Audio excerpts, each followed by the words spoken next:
Bonjour à tous, ce matin, midi en France, c'est à Montluçon dans l'Allier. Si vous cherchez sur la carte de France, c'est simple, c'est au centre. On ne peut pas être plus au centre qu'ici dans le Bourbonnais. Alors évidemment, on va avoir une cuisine très locale. Jean-Luc Sanguillon nous préparera un suprême de pintade avec une purée de boudin aux pommes. Ça promet, croyez-moi. Nos chroniqueuses sont sur le terrain, Elena et Nathalie, bien entendu, depuis l'aube. Et Elena est à quelques kilomètres de Montluçon, dans le village de Charroux, qui est classé parmi les plus beaux villages de France. Bonjour Elena. Bonjour Vincent, bonjour à tous. Alors avant d'être un des plus beaux villages de France, il faut savoir que Charroux, c'était une ancienne cité médiévale fortifiée. On va emprunter ces petites ruelles en pierre tous ensemble et je suis sûre que vous aussi, vous allez succomber à son charme. Merci Elena, belle promenade, à tout de suite. De son côté, Nathalie Schrangama, notre ambassadrice du Made in France, se trouve au centre-ville de Vichy, toujours dans l'Allier bien entendu, pour nous faire visiter une boutique où tout est fait sur mesure. C'est un concept store unique en Auvergne. Bonjour Nathalie. Bonjour Vincent, bonjour à tous. Effectivement, ce qu'il y a d'unique ici, c'est que tout est sélectionné avec soin. Au rez-de-chaussée, vous avez l'espace gastronomie et au premier étage, le temple du soulier sur mesure et c'est ce que je vais vous présenter tout à l'heure. Merci Nathalie, on se retrouve dans quelques instants. L'invité de l'émission ce matin est un artiste fantaisiste. Vous le connaissez, vous avez tous des refrains sur les lèvres de ses publicités ou de ses disques. C'est Richard Gottener, il a eu un coup de cœur pour la région, il nous en parlera dans l'émission. Un autre qui a un coup de cœur pour la région, c'est notre camarade de France 3 Auvergne-Rhône-Alpes, Jérôme Doumingue, qui est peut-être moins bon en chanson, mais quand il parle de Montluçon, croyez-moi, il y met du cœur. Oui, absolument. Comment ne pas aimer cette ville de Montluçon et son territoire. Première ville du département de l'Allier, Montluçon, avec 37 000 habitants. Ça n'en fait pas moins qu'une sous-préfecture, puisque la préfecture de ce département, vous le savez, c'est Moulins. Les habitants les appellent les Montluçonnais ou Montluçonnaises. C'est une ville empreinte de l'époque médiévale. Il suffit de se promener dans ces rues étroites, avec le château emblématique des ducs de Bourbon, évidemment, ces rues piétonnes, on vient de le dire, et puis ces hôtels particuliers, nombreux, dont regorge la ville, une ville au passé industriel très riche. L'église Saint-Paul, avec sa structure métallique, peut en témoigner. Sa structure de fer et de fonte fabriquée dans une usine locale, la société Commentry Fourchambault. Cette belle église Saint-Paul date de 1869. Ça va Jérôme? Salut Vincent. Bonjour chef, Jean-Luc Sanguillon, vous connaissez? Pas du tout. Eh ben voilà, il est là pour nous faire la cuisine, ce qui étonnera personne. Évidemment, qu'est-ce qu'on va préparer ensemble Jean-Luc? On va faire un suprême de pintade fermière élevé à Bussière-les-Mines. C'est où ça? C'est à côté de Cône-d'Allier, c'est à 40 D'accord, km. à une quarantaine de kilomètres, donc vraiment du locavore. Voilà, Ouais. élevé 4 mois avec du grain de la ferme et tout. Ah bah dis donc, là, oui, de la belle volaille fermière. Voilà, avec une galette de pommes de terre avec des oignons nouveaux, de l'ail nouveau, une purée de boudin aux pommes et puis un peu de noisettes concassées. Eh ben voilà, génial, j'adore les noisettes, ça tombe bien. Et de la mâche d'hiver. Ouais, des fois qu'on aurait manqué d'un truc ou deux, au passage. Vous l'avez compris, une belle cuisine sous le regard des Montluçonnaises et des Montluçonnais qui nous accompagnent. Et on va tout de suite retrouver Elena Morna avant de revenir à la cuisine. Alors Elena se trouve à quelques kilomètres d'ici, dans le village de Charroux, qui est un des plus beaux villages de France depuis 1982. Et ce label, Vincent, on en est très fiers ici à Charroux, ancienne cité médiévale fortifiée, le seul village du département à être ainsi labellisé plus beau village de France, qui compte 385 âmes, ce village parmi lesquels notre Denise. Bonjour Denise. Bonjour Elena. Alors on peut dire que vous êtes une pure et dure charloise. Oui, une vraie charloise. Je suis née dans la rue principale, la rue Grande. La rue Grande, et vous êtes même mariée ici dans cette église. Oui, très belle église qui date du 11e, 12e siècle et qui faisait partie du système fortifié. Alors c'est vrai qu'ici le patrimoine est extraordinaire, ces petites ruelles en pierre et puis cette maison qui est juste derrière nous, qui est la plus vieille maison de Charroux. Plus vieille maison de Charroux qui date du 14e siècle, maison à colombage avec encorbellement. Alors, j'ai vu par ici la cour des dames, une petite cour a priori discrète, mais qui a son importance ici à Charroux. Oui, qui est très importante pour les Charlois, car c'est ici que Charroux a été fondée, c'est-à-dire à partir du centre circulaire de la ville, avec au centre sa citadelle. Place forte, où venaient se réfugier les femmes lorsqu'il y avait un danger, et les habitants de Charroux venaient s'y rassembler lorsqu'il y avait des discussions et proclamations publiques de toutes sortes. Il y a aussi, ici à Charroux, j'ai compté, 380 puits pour 385 habitants. Pourquoi autant d'eau? Eh bien, écoutez, Charroux a été construit sur une butte calcaire de 421 mètres. Et dessous, vous aviez une nappe phréatique. Et c'est pour cela qu'il y a autant de puits à Charroux. Et pourtant, les puits, le creusement des puits autrefois était très cher. C'est pourquoi, au départ, il y avait des puits communaux. Et puis par la suite, des puits en communauté. Et puis par la suite, les habitants ont creusé leurs puits eux-mêmes. Donc il y avait un puits par maison. Il faut dire que l'eau courante n'est arrivée ici qu'en 1962. Je voulais savoir quand même, vous êtes né ici, vous avez grandi, vécu ici. Quand on est à Charroux, on ne quitte jamais ce plus beau village de France? Écoutez, je l'ai pratiquement pas quitté. Juste 2 années, je suis revenue, j'ai acheté ma maison ici à Charroux et j'ai vu l'évolution de ce village. Et je faisais les visites de groupe, je travaillais dans le tourisme et j'ai voulu essayer de faire partager cet amour de mon village à toutes les personnes qui sont venues visiter ce village. Alors laissez-vous, vous aussi, tenter par ce village, tomber sous le charme de ces petites ruelles qui portent parfois des noms. Rue du Tanneur, rue de la Corderie, rue de la Bocherie. Il y en a une qui s'appelle même la rue du Bon Temps. Je ne sais pas ce qu'on y fait, je vais l'emprunter pour aller au musée qui raconte l'histoire du village. Merci Elena, tout à l'heure on te retrouvera à Charroux et j'ai la chance, la joie de recevoir un camarade, j'ai envie de dire, Richard Gottener, à qui je serre la main. Bonjour Richard, et comment vas-tu toi? Ça me fait plaisir de te voir. Bon, ça me fait plaisir parce que, bon, on va dire que on a été musiciens à peu près à la même époque, dans les années 80, absolument. Moi dans l'ombre et lui dans la lumière, hein, enfin en tout cas chanteur connu. Vous avez plein d'air dans la tête, je suis sûr, de ses pubs ou de ses chansons, bien entendu. Et puis tu m'as casté. Ouais, hein, tu m'as casté pour un film culte aujourd'hui. Ouais, rendez-vous au tas de sable. Que fais-tu à Montluçon? Parce que c'est quand même, tu n'es pas natif de Montluçon, tu n'es pas bourbonnais d'origine, tu es tombé amoureux de la région? C'est un hasard pur et pur. Je suis tombé un jour je cherchais, j'en revenais de la Creuse de chez des copains qui avaient fait un rallye de vieilles voitures. D'accord. Et puis en remontant avec ma fiancée, on dit tiens si on cherchait une chambre, enfin comment dire, un château d'hôtes. Alors on regarde sur le net et tout ça, et on tombe dans un château qui s'appelle le château de Peufeuillou. Magnifique, des chambres d'hôtes super sympas. Et là, il se passe un truc, le gars nous invite, il n'y a pas de restaurant autour, c'était fermé, tout ça, il nous invite à bouffer, et on devient copains. Et finalement, on retourne et on revient, et au bout de la 3e fois, il me dit mais ça ne te plaît pas la région ici? Je dis si. Il me dit pourquoi tu t'achètes pas une maison? Je dis normalement, je reprends la maison de ma mère, c'est pas la peine, laisse tomber. Il faudrait quand même que tu vois, il y en a une qui est bien. D'accord. Finalement, il m'oblige à aller voir la maison, et patatrac. Et j'adore. Absolument merveilleux. Alors, autre atout de la région, inutile de te le préciser, c'est la cuisine, bien entendu. Alors, justement, Jean-Luc, il va nous faire des suprêmes de pintade. Alors, on va démarrer la cuisson avec de l'huile de noisette. Juste, est-ce qu'on va démarrer côté peau du coup? Encore, bien sûr, on démarre côté peau. Voilà.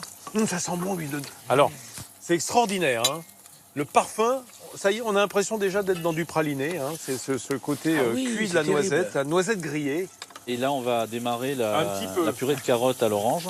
Donc, on met simplement les carottes avec le jus d'orange. Ah. Donc, voilà. Alors, tu as raté le début, Richard. C'est une purée de boudin avec des pommes. Voilà. Salé à la Ça sent bon, ça. C'est dingue, hein, la noisette, hein, c'est très très malin, je trouve. Hein. Voilà. On va laisser cuire. Là, il faut faire attention parce que ça va brûler. C'est vite cuit, hein, parce que juste que ça soit fondu. On y revient dans une seconde. Là, ça sent très bon. Richard, ce qui va suivre va t'intéresser parce qu'on va retrouver Nathalie Schrein-German, notre ambassadrice Made in France, qui est toujours dans sa boutique vichysoise, ce concept store où tout est fait sur mesure. Alors, est-ce que tu as trouvé chaussures à ton pied, Nathalie? Non, Vincent, je n'ai pas prévu de m'acheter des chaussures, même si c'est très tentant ici. J'étais en train de me mirer dans le glaçage. Alors, je vous l'ai dit, hein, dans ce concept store au premier étage, c'est vraiment le temple du sur-mesure. Alors, justement, Sébastien, en ce moment, il est en train de prendre les mesures du pied de Geoffrey. Alors, vous êtes maître cordonnier ici. Alors, expliquez-nous le nombre de mesures que l'on prend pour réaliser un soulier sur mesure. Il faut entre 4 et 5 mesures pour faire un soulier avec un pied normal en fait. Comme celui de Geoffrey. C'est ça, comme celui de Geoffrey. Voilà. Alors Geoffrey, qui a un pied normal, expliquez-nous pourquoi est-ce que vous souhaitez avoir des chaussures sur mesure? Le choix du sur-mesure, c'est le choix de l'unique déjà, et puis la possibilité de personnaliser. Puis bien sûr, il y a le confort qu'on trouve nulle part ailleurs. Donc des questions d'esthétisme et de bien-être. C'est ça, exactement. Donc une fois que le pied a été vu sous toutes ses coutures, qu'est-ce qui se passe, Sébastien? On va retranscrire les données sur une forme en bois. Ah mais je la vois cette forme. Donc ça voulait dire que c'est le pied de Geoffrey en bois. C'est le pied de Geoffrey en bois. Voilà, sur lequel on va donc remettre les mesures exactes de son pied. On va dessiner la chaussure, faire un patron. Donc là, on a tous les différents morceaux. Là, la chaussure est décomposée devant nous. C'est ça, c'est les différentes parties principales de la chaussure. Il y en a combien en toute partie? En moyenne, la fourchette? 30, quarantaine, ouais, une trentaine, quarantaine à peu près, ouais. Une fois qu'on a monté la chaussure, donc après, il y a les différentes techniques de couture. Explique-nous un petit peu. De montage. Il y a un montage black, ce qu'on appelle le montage black, qui est ici, qui font des chaussures, sont des chaussures qui sont très fines, très légères. Et après, on a un montage Goodyear, très pointe, voilà. Comme celui-ci, par exemple, qui est terminé. Là, il est en cours de montage et celui-ci est terminé, voilà. Ah oui, on le voit bien, regardez là, la couture, elle est apparente, alors que là, pas du tout. C'est ça, tout à fait. Et ce que je vous propose tout à l'heure, c'est qu'on se retrouve dans l'atelier du sous-sol pour voir justement comment est-ce qu'on patine ce cuir et ensuite, comment est-ce qu'on le glace. À tout de suite. Merci Nathalie, on se retrouve dans quelques secondes. Alors Jérôme, je voudrais qu'on vienne une géographie plus locale, une hydrographie, j'ai envie de dire, puisqu'on va parler du canal du Berry. Canal de Berry. Un canal de Berry. Un joli ruban liquide qui s'étire de Montluçon à la petite commune de Noyer-sur-Cher, dans le Loir-et-Cher. 261 km de canal. Canal de dérivation, à une époque où on ne pouvait pas circuler sur le Cher. Ah, il n'était pas navigable. Exactement. Il fallait trouver un moyen pour acheminer les provisions. Et c'est ainsi qu'est né le canal de Berry. Au 19e siècle, il a contribué du reste au développement économique de la ville de Montluçon. En 1955, patatras, ce canal est déclassé. Il a été vendu aux francs symboliques par toutes les communes qu'il traversait. Et c'est pourquoi aujourd'hui, réside une difficulté, la difficulté de réhabiliter ce canal. Néanmoins, il existe, Vincent, des initiatives très localisées, comme ces 22 km de pistes cyclables. J'ai fait. Adorables. Ah, j'ai fait. Comment ça, Richard? C'est un des premiers trucs que j'ai fait en arrivant dans la région. Non. J'ai fait... Non, Si, non, si, non, si. non, je ne le crois pas. J'ai fait Vallon-en-Sully, Exactement. Montluçon. Montluçon. 22 Vite, km. mon vélo, parce que tu es cycliste amateur. Ah non, mais je suis cycliste Même convaincu. pratiquement professionnel. Ah oui, Ah oui. pas professionnel. Mais enfin, je me suis un peu électrifié depuis, mais cycliste, oui. le chef est en train de bosser, il dit rien, et il vient. Hein. Qu'est-ce qu'il a fait sur sa planche, le chef? Je vous montre, hein, parce que pendant ce temps-là, il était en train de bosser. C'est de l'ail rose, ça? Ouais, de l'ail frais, Ouais, de l'ail légé frais. mince avec la peau. Ah oui? Voilà. Et puis l'oignon nouveau qui est émincé, je vais rajouter dans ma galette de pommes de terre que je suis Génial, en train de génial. râper, Ça, c'est bien, ça va donner du goût. que je Et râpe alors avec une mandoline. Ouais, ouais. Personne ne allez pas connaissait vous la faire du mandoline. mal, hein. C'est pas un instrument de musique. Ouais. Quoique ça en fait de la musique. Voilà. Oui, oui, ça gratte bien. Là, il y en a assez. Voilà, je vous rappelle qu'on prépare un paillasson de pommes de terre. Hein. Voilà. Ensuite, Et tout ça va venir dans le paillasson, Voilà. oignon nouveau et ail. ouais. Et pourquoi avec la peau? Parce que c'est de l'ail nouveau? Oui, c'est de l'ail nouveau, la Ah, peau bah est voilà, tendre. d'accord. Regardez, Non, huile de noisette toujours, chef. Voilà. On verse dans la poêle. Jean-Luc, il n'y a pas besoin de lier le paillasson? Non, parce que la pomme de terre n'a pas été lavée, donc... enfin, elle n'a pas Amidon, été lavée. amidon. L'amidon va coller. D'accord. Par Sinon, contre, t'aurais quand on mis les un râpe, œuf, faut quoi. pas les- Non? Oui, j'aurais pu mettre un œuf éventuellement. Oui, bien sûr, ouais, bien sûr. ouais. Ah, splendide. Voilà, on a toujours tendance à rajouter du beurre, des choses comme ça, mais là, il n'y en a pas besoin. Je vais finir ma purée de boudin. Un petit coup d'huile. Je vais rajouter... Est-ce qu'on a retiré la peau? On a retiré le boyau autour? non, on l'a pas retiré. Non, Je vais pas l'enlever, encore, mais on le c'est pas fait. compliqué. On l'ouvre en deux. On prend une cuillère. Et on vient chercher évidemment Et on gratte, tout l'intérieur de ce boudin, qui contient certainement déjà un peu d'oignon. Et qui a d'oignon, bien sûr. Bien, pendant que c'est en train de bien cuire, mon cher Jérôme, si on allait du côté du Riel, où est-ce que ça se trouve? Il faut prendre la voiture pour ça. Ou alors on peut aller en vélo électrique, par exemple. Pourquoi pas? Richard, 14 km Mais du Riel. j'y vais en Direction vélo. Est, 14 km de Montluçon, la petite cité du Riel, cité de charme, cité aussi médiévale, dans le bocage bourbonnais, très célèbre pour sa toque.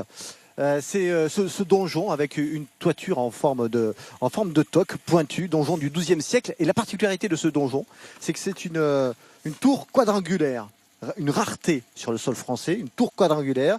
Autre bâtiment d'Uriel, vous y découvrirez là-bas son église Notre-Dame, elle aussi contemporaine du XIIe siècle, résulte de 3 influences, auvergnate, limousine et berrichonne. Uriel étant à la croisée des chemins, comme on l'a dit dans cette émission. Et puis surtout, Uriel s'enorgueillit aujourd'hui d'être une cité d'art et d'artisanat, puisqu'on y trouve des potiers, des couturiers, des marionnettistes, des peintres, des restaurateurs d'œuvres d'art qui ont fait le choix et le pari de s'y installer, un pari un peu audacieux. Et puis, Uriel est fier aussi de compter parmi les siens un certain George Sand, ou une certaine George Sand, la célèbre écrivain, parce que George Sand a fait d'Uriel le décor des maîtres sonneurs. Ah, les maîtres sonneux.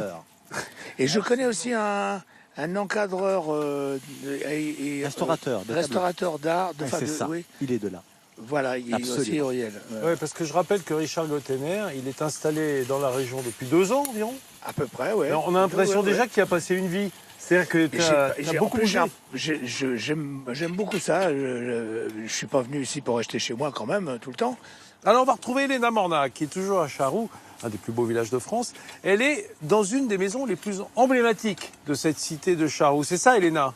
Emblématique, c'est le moins qu'on puisse dire, Vincent. Alors avant de vous en parler, je voulais vous montrer ce puits. On a parlé tout à l'heure des 380 puits de Charroux. Eh bien, vous voyez qu'ils sont jusqu'à l'intérieur des maisons. Une maison emblématique, vous le disiez, pourquoi ?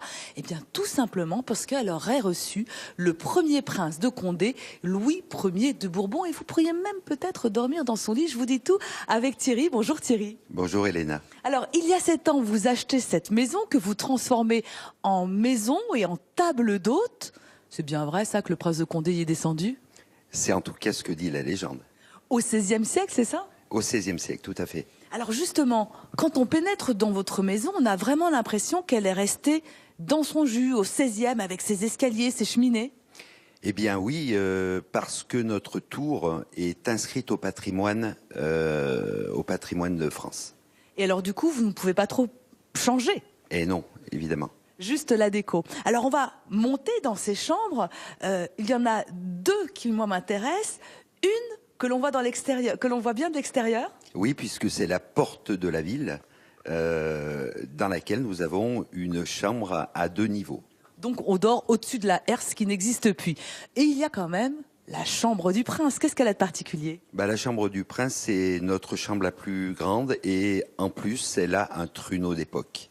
Alors quand vous êtes passé ici il y a 7 ans, vous avez vu cette maison, qu'est-ce qui vous a attiré finalement ? La totalité de la maison, le charme de la maison et l'âme de la maison, puisque quand on est à l'intérieur, on ressent quelque chose. On ressent quelque chose non seulement à l'intérieur de la maison, mais sur l'ensemble du village de Charroux. Alors ce que ne dit pas Thierry, c'est que non seulement vous pouvez passer ici une nuit de contes de fées dans un vrai château avec des vrais princes, des vraies princesses, mais vous pouvez aussi vous régaler grâce à son foie gras. C'est sa spécialité, un foie gras qui a reçu de nombreuses médailles. Merci beaucoup, Elena. Alors, Richard, pour ceux qui nous regardent, qu'est-ce qu'il y a dans l'Allier qui fait que la vie est si chouette ici ? D'abord, il y a une campagne qui, à mon sens, est presque archétypée. C'est l'archétype de la campagne française. La belle campagne française. Là, avec des bocages, un pays de bocage. Donc, il y a une forêt magnifique. Et c'est paysager. Voilà. Alors, en plus, il n'y a personne sur les routes. C'est un pays délicieux. Les gens sont remarquablement gentils. Pas de stress, quoi. Pas de mauvais sentiments, pas de mauvaise énergie. Même un supermarché, vous parlez à la caissière, ça dure 5 minutes. Les gens, ils attendent, vous excusez. Mais non, allez-y. Il n'y a pas de problème. Allez-y, racontez votre vie. La vie est douce et elle sent bon. C'est coquin, là, ce qui est en train de se passer. On en est où, chef ? Là, la purée de boudin est cuite, on va la mixer. Alors là, le mixeur plongeant, outil qu'on aime bien, Richard et moi. Ouais.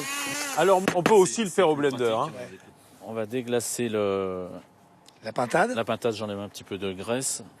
Ouais. Et alors, elle s'est rétractée, elle est toute dodue maintenant. Elle est moelleuse. Et elle est dorée. Elle est dorée côté peau Magnifique. et bien moelleuse parce qu'on a baissé le feu derrière. Est-ce qu'il faut manger la peau d'ailleurs? Qu'est-ce qu'il y a sous la casserole, Ah ouais. chef, là? Ah bah c'est notre Ah, paillasson de pommes de notre terre. paillasson, il va bien, hein? Ouais, il va bien, il a coloré un peu, mais ça met de la couleur, c'est bien. Ouais. Donc Et alors là, ça- c'est quoi, on va- ce truc on vert, là? On déglace avec le vinaigre, la crème de vinaigre de pomme Granny Smith. Oui, alors, si vous Jamais avez vu du ça de ma vinaigre, vous pouvez le faire comme du Oui, poulet on au peut faire vinaigre, hein, ou Oui, au on fait du vinaigre de vinaigre vin, de hein, cidre simplement. aussi. Enfin, Oh là là, Et ça sent très bon. Hein, ça remonte au nez, là. Et ça, c'est quoi, ça? ben, Ah c'est ben, l'huile de toujours noisette. notre huile de noisette. Oh, ben là, Ah, une petite... je regarde d'où c'est qu'elle vient. On va C'est où, ça? saler, poivrer. C'est dans le coin? Oui, c'est de la palisse.